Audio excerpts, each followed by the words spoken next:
Hey everybody, this is Talkative Carl back again for another Mother's Day movie review. And I just posted a review for Bad Moms. It's up on the channel, youtube.com/Talkative Carl. Now I am reviewing the sequel at Bad Moms Christmas. Now normally this will probably fall in the category of a Christmas movie. So, but I like the first one so much I just had to do the sequel and count it in the list of Mother's Day movies for this month. But I'll set it up on my YouTube channel to like fall in the lines of Christmas films that I did for the channel. But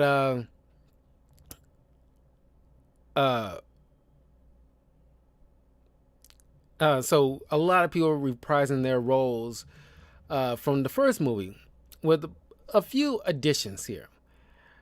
And we're having because now like the mothers from the previous movie are dealing with antics from their own mothers in the sequel.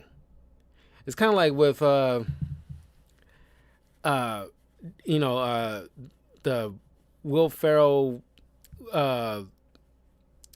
and Mark Wahlberg movie Daddy's Home.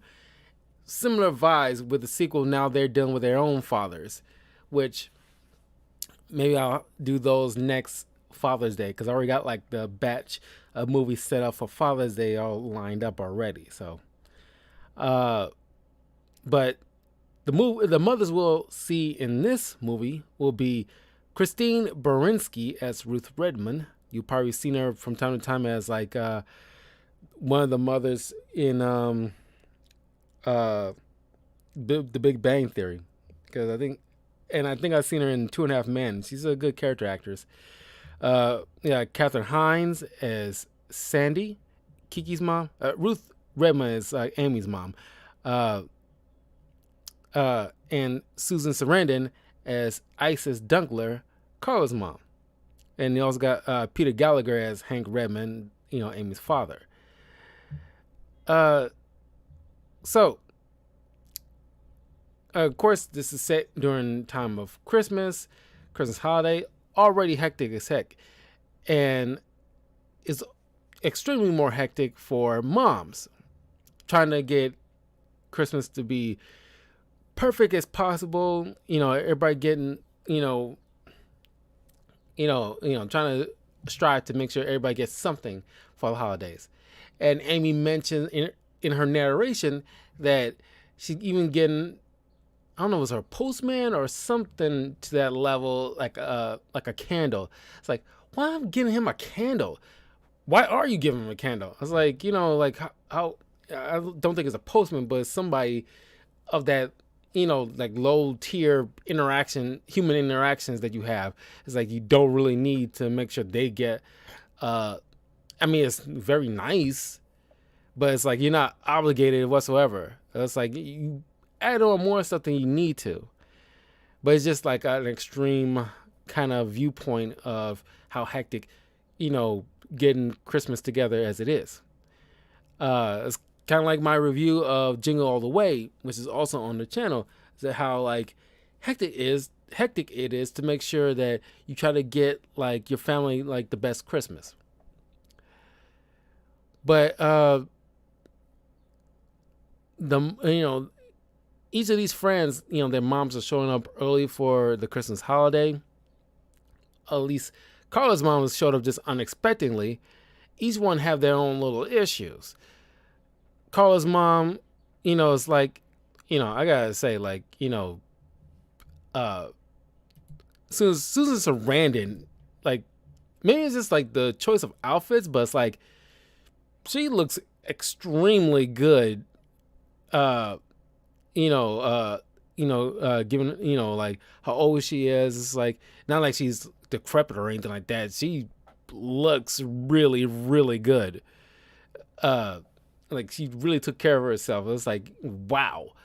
And of course, it makes sense given the fact that who Katherine Hahn is like, it's like, it's like as, like fit of a person. Like, wow, you took really good care of yourself that like you like, and it's like she's like still like she still like she still hang out with roadies, and like she showed up in a freaking semi truck, getting hitching rides and stuff like that. But she looked like she's still like you know she probably like slept with like one like the Rolling Stones back in the day, like on the roads. It's like in that ilk, during that decade. And look like she's, haven't stopped and settled down, and she only shows up when, like, as Carla mentions, like, okay, what is it, mom? You usually only show up, like, typically you only show up when you need money. And of course, lo and behold, she, like, you see later on, it's like, yeah, I got this investment. I just need like $5,000. Yeah, look at it, like Carla's house, and the fact that she works at a spa, sure, but it's like, how do you have $5,000 and you? I mean, unless you save a lot or something, but it's like, where do you think you're going to get $5,000 for a person who only works at a spa and has like a a decent house? And it's like, honestly, like, I put house roughly in quotations because it is a house, but it's like a step, just like a step up above trailer park house. But she just like, eventually use like, oh, I just give my money to my mom. It's like, Jesus, like, where do you get that money? Why would you expect your daughter to have money like that? But then you get like Kiki's mom, who has no boundaries. She has like pajamas with her daughter's face on it. She, sat quietly. I don't know how she snuck in. She sat quietly in her daughter and her husband's bedroom while when they was like, about to have sex, and you hear a sneeze, and like you see her like just sitting in the dark. It's like, do you have any kind of sense of like what you're doing is problematic? It's like you just literally like watching your daughter about to have sex with her husband. Like, how disgusting that is. So, boundary issues, major boundary issues, and like borderline obsessed with her daughter. And then you got Ruth, who's like the biggest issue, ironically, is the more problematic out of the three, who is super controlling and a super perfectionist, where she's like, criticize any little thing that Amy does. It's like, like she had like a full spread of like these appetizers and food, and it looks, like, very hot, like she put out all the stops, and yet she's get criticized regardless. It's like, oh, how quaint, kind of thing. It's like, wow. And like the father is like, even though he's trying to like at the end, even though he acknowledges the issues the mother has, he was like, well, she's dealing with this and that and the other. We'll get to it, but it's like, it really doesn't excuse any of that stuff. It's like you're trying to spin it, and it's like, it's because I understand it, because like my father did it when times he trying to spin it as like, when it comes to my stepmother and her stupid issues, it can't spin it when like you bring being shitty. But then trying to like this is like her daughter's house, her rules, and you're pretty much like taking over, and you're not respecting her wishes, and that is an issue. But she like Ruth was starting like, oh, we gotta like do all these little things, like hiring people to come decorate her own daughter's house without asking permission, and like got all these like little ornaments outside that kind of like does these little separate things for the 12 days of Christmas. and you literally got on the porch. There's like five golden rings spinning about, and then like the partridge in the pear tree. You got all these birds flying out through this little contraption, and it's like, how do you even get those things in there? But and it's supposed to go off, and you gotta recapture them and put them back in to fly out. It's like, do you really need actual birds? Because just had like, paper mache that birds that spring out, and then retract back in. Didn't really need actual birds. That's maybe like that's like a one-time thing, and then you make paper mache afterwards. But knowing her is like, wow, she's a professional. I bet she would recapture some birds to put back for the partridges and pear tree stuff. But the three ladies, go to the mall trying to do some shopping, and they complain about their mothers and their issues.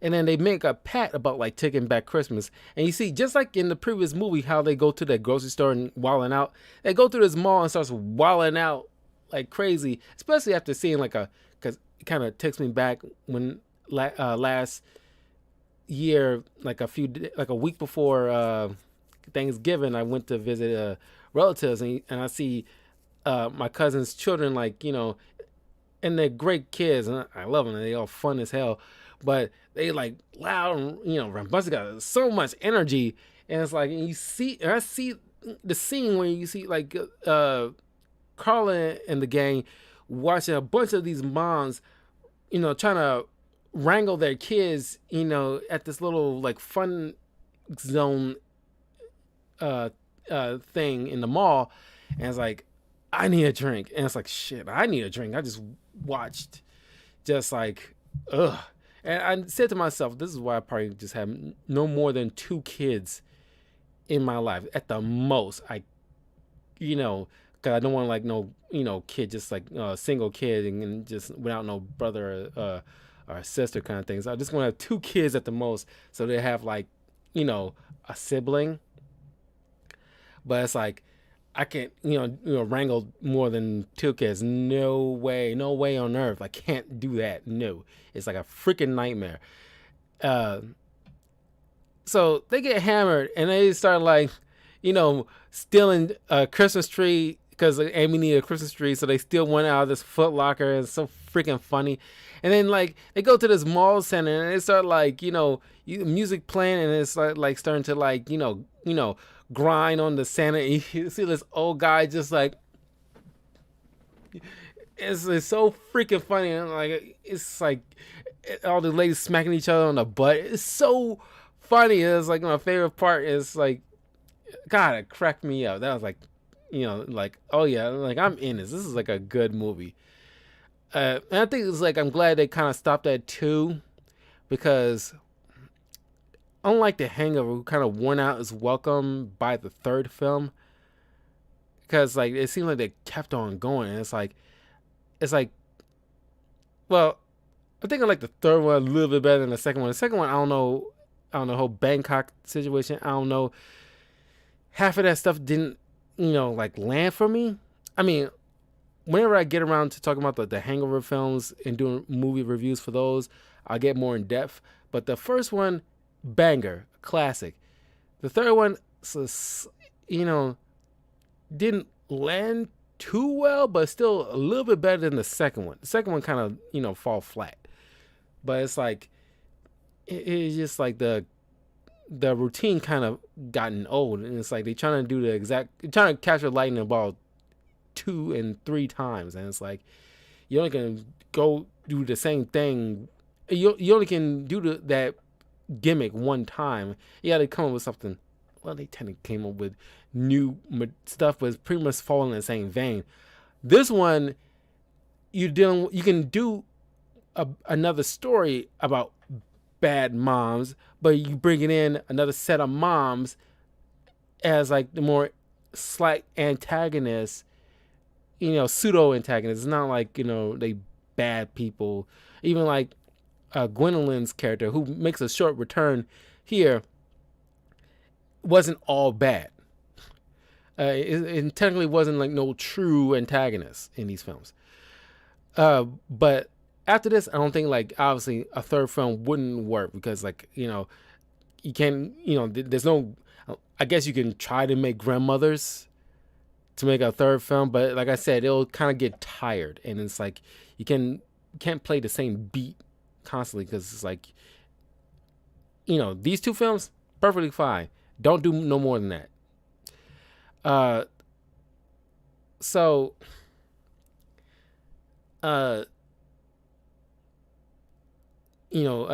Kiki and Carla encourages Amy to like stand up to her mother, which she does and say like this is my house. Me and my family decided we want to have like just like a low key Christmas this year. We all came to that understanding, so none of the spectacle stuff, and like it seems to like go well. And then there's another funny thing where it's like Ruth, just not retaining the fact that the new husband Jesse, uh, the the guy from the previous film, uh, and just keep calling him like I was like, right in that first interaction, he's trying to introduce himself, and she's trying to hand him because he's Hispanic. She's trying to hand him her bags and stuff, and it's like the dialogue. It's like, oh, you said stuff. Ugh. And it's like, ooh, that would not play in hell since 2020. It's like up to this point, it's like that definitely would not play right now. It doesn't play in any decade, but it's like that is just ugh, like ugh.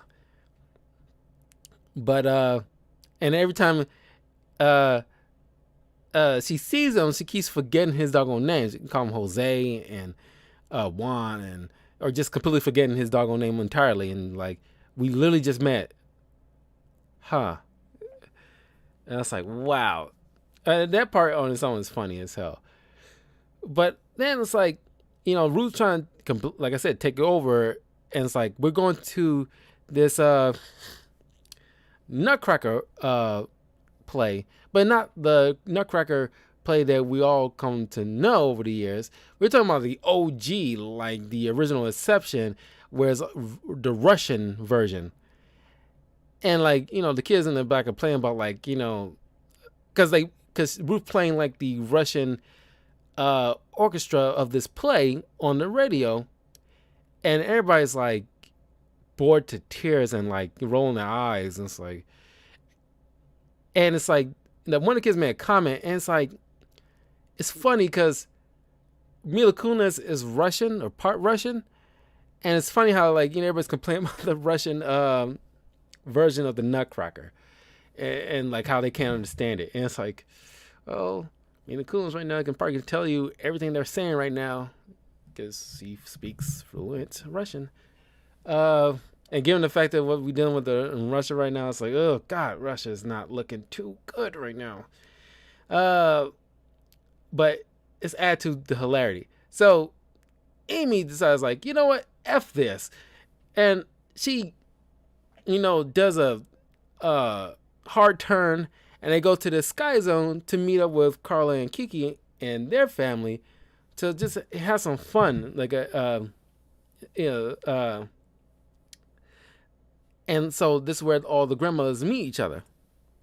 And you can see like these ladies dynamic, and they like just like with Kathryn Hahn, Mila Kunis, and Kristen Bell, they're like comedic style, and their chemistry is just bouncing off each other just perfectly. And so is like Susan Sarandon, Kathryn Hines, and God, what's her name? Christine Baranski. They're like just in sync, and because they've been doing this for a while, they're like champions in this game of acting, and like they're total pros, and like you see them just bouncing off of each other. It's like it's so good. You see like Ruth just so prim and proper, and you see like and just see Isis is like it's just like a polar opposite, and it's like that dynamic is like got me. It's so funny. But then they start like all play like dodgeball with each other, and like it's down to Amy and Ruth, and Amy just like decks her mother, and it's the slow mo shot as like she falling down, and like she getting teased by her husband later on that night. Like, but then she decides to double down on, because he thought like this whole ordeal was completely off the rails, and it's not like like a proper Christmas activity. So she decides to like have decide to set up like a party on her own merits, without like not only discussing it with Amy, but completely disregard her wishes. But we'll get to that in a second. I want to speak on like Carla, who at work meets up with this guy named Ty, this erotic male dancer played by Justin Hartley. And I know he's in like shows like This Is Us and a character actor and some other stuff, but I remember Justin Hartley as Green Arrow in the Smallville TV series. I will always think of him as Green Arrow. Same way with Stephen Amell. Because I was hesitant on Stephen Amell as Green Arrow, especially when they do like a new take on him when the first season of Arrow started way back when, and it seems like they try to make Green Arrow as Dark Knight's Batman instead of like, because Green Arrow when I was growing up always been like the fun Batman, the happy Batman. Now they just make him just Batman, and it's like it kind of took me out. Although Stephen Amell's portrayal was still, by and large was cool, despite the CW-ness of it all. And if you've watched a fair amount of CW stuff, you know exactly what I'm talking about. Like, everybody's got to be hot in 20, 30 somethings, and like, nobody's really learning anything, where you're making the same mistakes like, I'm hiding stuff from you to protect you, blase. Complete regression almost every other season. And but like, I like his Green Arrow. He was the happy Batman Green Arrow. He was great. But Stephen Amell is just as good. But he's in there, and like he's getting like his balls and taint waxed, and like they vibing. And it's like the dialogue they're having is like, God, what is this dialogue? It's like, I never in my years of living never heard a dialogue go around like, no one will say any of these sentences to each other. It maybe in a spa situation, but it's like, I never like, I never talk when I never like vibe so well with a person who's waxing my taint. I'll wax your taint any day. I was like, who talks like that to each other? It's like stop saying taint. And like he invited her to one of his erotic Santa dances at this bar. So Carla brings the ladies over, and as like she's like showing them the guy that she was vibing with, and then she sees her mother just shows up out of the blue and started like dancing on this guy, and she's like, oh no, and because like it's like, because everybody sees like he got this like short shorts on, and you can see his like meat just like not hanging out, but it's like the imprint and just like it was just there, and everybody just like I was like, oh my God, of course all the ladies is going nuts, and like Carla just went on stairs like, no, mom, like, and she's like, this is my mom. Oh, like, this is your mom? Hey, how you doing? My name's Ty. And it's like, you see this mother and daughter just dancing on this same dude who Carla had like a thing with, and it's like, and one of them grinding on him, and the other is licking his nipple, and it's like, oh my god, it's like I can't. This is not. Oh god, it's like so weird and awkward, and then like, you know, it got so intense when like Carla's trying to like keep her mom off the guy that she liked. The mom fell and like hurt herself, and then like she's taking care of herself while like trying to like straighten things out with Ty. But then like Kiki is taking her mom to the therapist, Wanda Sykes reprising her role, and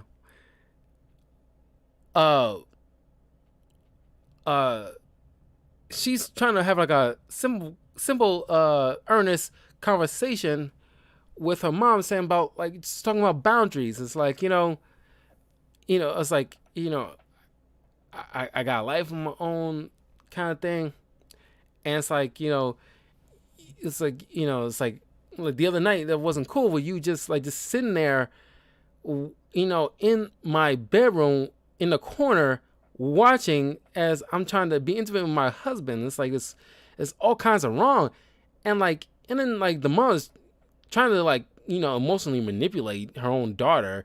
So I'm like, I got cancer. Oh my god, what kind of cancer? Heart cancer. And it's like, you see, the camera pans over to Wanda Sykes, and she's like, it's like, this bitch is fucking crazy. And it's, and like, and then she keep going like, I got lung cancer. I got polio. They cure that. It's like, and Shingles is like, God, stop. It's just like, what is this conversation? What is wrong with her? But it's like when she's trying to have like a serious conversation, it's kind of like became too intense for Kiki's mom, so she just got up and pretend like she going to the bathroom, but you hear like a car door slam and peeling off, and it's like, she's not coming back, is she? No.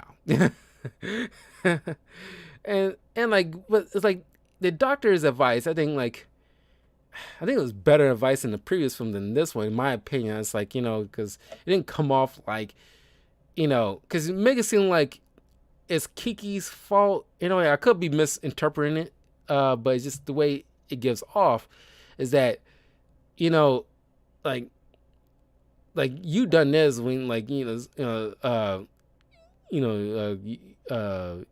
soon as like your mom pushed you out of your vagina, you've been doing this and this and this and this and this.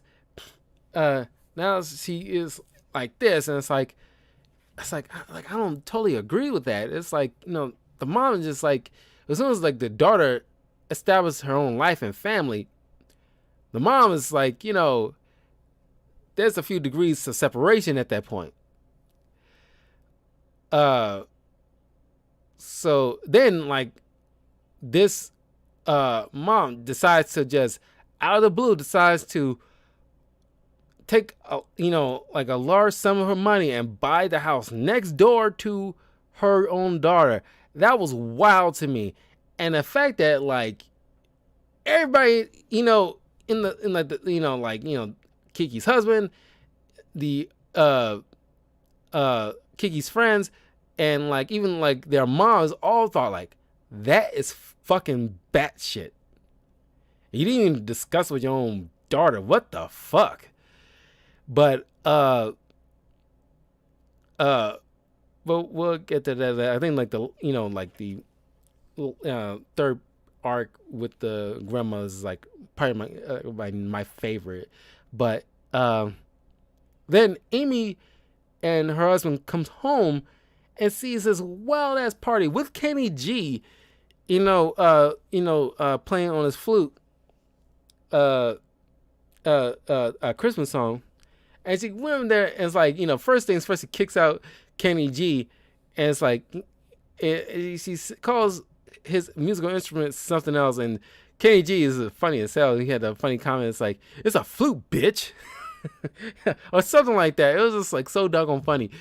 But then she kicks everybody out of her house, and then had this big blow up with her mom, and told her she doesn't want to see her ever again, and told her to kick rocks, which is extreme. The tensions are high, obviously, but her feelings are valid. You know, the mom just completely just did not respect her daughter's wishes when she perfectly established what she and her family wanted to do in her own house.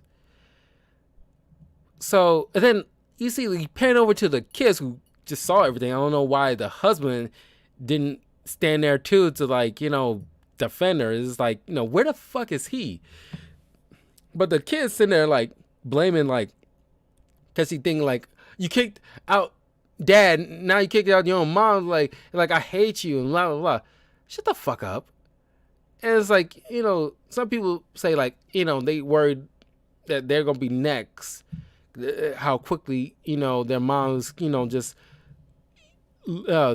kicking everybody to the curb and stuff like that. But it's like of course they apologize later, you know, for, like, you know, losing it on their mom like that. But it's like, you know, because these little brats just, like, of course, like, oh, their grandmother, she gives gifts and she's handing these kids money and Xboxes and stuff like that, and new iPhones and stuff like that. And of course, his grandmas, they spoil them, and that's all they see. But it's like, you know, even when I was their age, I can always notice, and not always, but like I notice a fair bit of when my, you know, parents argue with the grandparents or the aunts and uncles. I see that and acknowledge that, you know, there's a heated discussion going on. And at the very least, despite whose side in my mind I am on, I pretty much, for the bulk of it, stay out of it, kind of thing. And that's what they should have, like, acknowledged, like, you know, meaning they don't want to pick sides, but they shouldn't, like, turn. They did clearly pick sides, but, you know, they should just, like, you know, not blow up on their mother the way they did. All things considering what, you know, the grandmother has been doing. So all the and then of course, like, Carla's mom just, like, instead of, because Carla thinking like, oh, we might have, like, a real relationship, you know, with my mom, and she can hang out with Christmas with her own son. Oh, by the way, of course, she, like, didn't turn out the case, because, like, she came home from work and sees this note on her bed, pretty much thinking like, oh, she got the money, now she's, you know, turning tail and getting heck out of Dodge, which really put her, Carla, in, like, a sullen mood. But it's like, early in the film, you see, like, these three ladies talking about their kids, and it's like, you know, Carla's talking about her son's, like, you know, this boy practically just eats butter for, like, a main course meal. And it's like this, and, like, you see the kid you pan over to the kid, he's literally talking to one of Amy's children, and it's like, do you gonna eat that butter? I was like, God, this kid. And then, like, you talking about, like, this kid's so dumb. It's like, I rarely, like, spend much on Christmas gifts. I re-gift the same baseball glove I gave him last year, and I've done that for at least 3 years straight. And it's like, you see, like, you know, kid opening up that, you know, same baseball glove, and it's like, this dude's dumb as a post. But you hear them all going off about, like, you know, certain, like, tics or behaviors of their kids is weird or stupid or, like, just downright bad. But but it's like, they break down and start crying. It's like, I love these little crumb snatchers. I was like, oh, well, of course, like, you know, despite, like, a mark of a good parent can acknowledge the idiocy that the kids can do from time to time.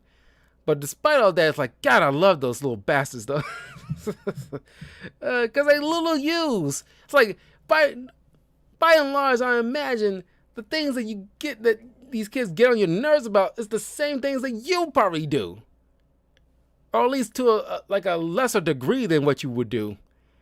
It's just like my mother just earlier today when we went out to like lunch for Mother's Day. She was telling me about all this time like my father like had this temper when he was young, getting in fights with people twice his size and just not because he had like a temper. Uh, and it's like, and I told her, I was like, how ironic is how many times like he tell me to calm down, whenever I'm like, because I rarely lose it. Like I'm usually pretty doggone chill. I really like to get in confrontations, but it's like when something like really like crosses a line from me, which is usually rare, it's like, whatever. But it's like, she's like, yeah, you just like your doggone father. And it's like, it's so, like, you see yourself in these kids. I can only imagine my kids. It's like, oh my God. It's like, I hope their temper is at a lesser degree than mine. And it's like, at least not non-existent, but know how to manage it better. But, after, like, Christmas pretty much ruined for everybody, all three grandmas show up, ironically, at the same church. And it's like, how do they know to go to the same church and only one of them lived in Chicago for a significant amount of time?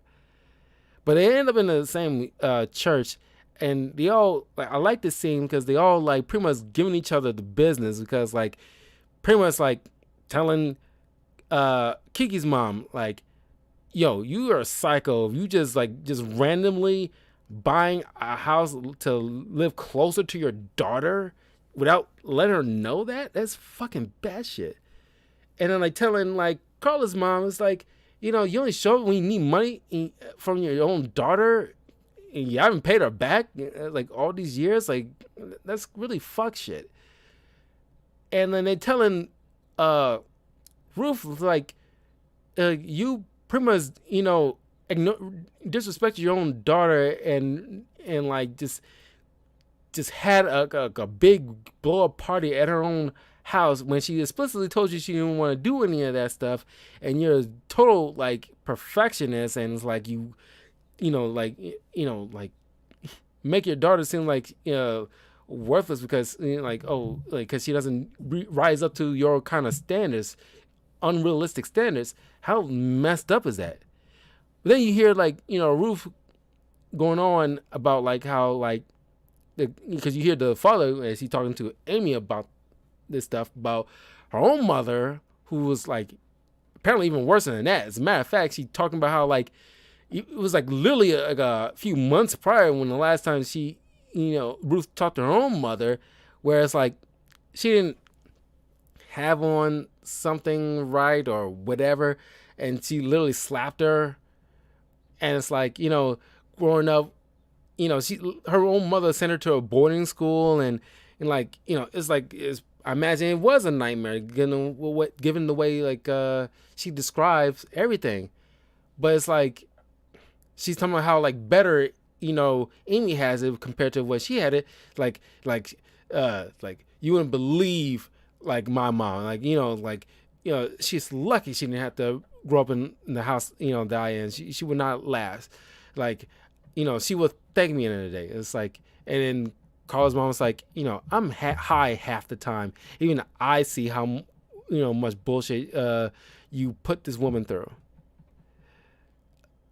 But then like Amy comes in to apologize for kicking her out and stuff like that, and Ruth apologizes, with some coaxing from the other two moms, like apologizes, for like, stepping out of bounds with her. And it's like, there's something that you want, like, parents mess up, and you gotta own that stuff. And it's like, I really wish more parents do that when they're clearly in the wrong, and no matter how old your kid is, it will speak dividends if they see you own up to your shit, because that will teach them to own up to their shit. And then pass it on to their kids and so on. So they have more functional adults in society that own up to their crap. It's just like you're all better for it.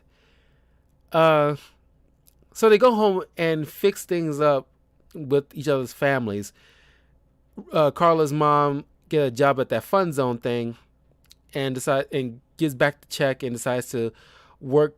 Stay in town and work hard to pay back the money that over the years that Carla had lent her, and so he can be closer to her daughter and grandson.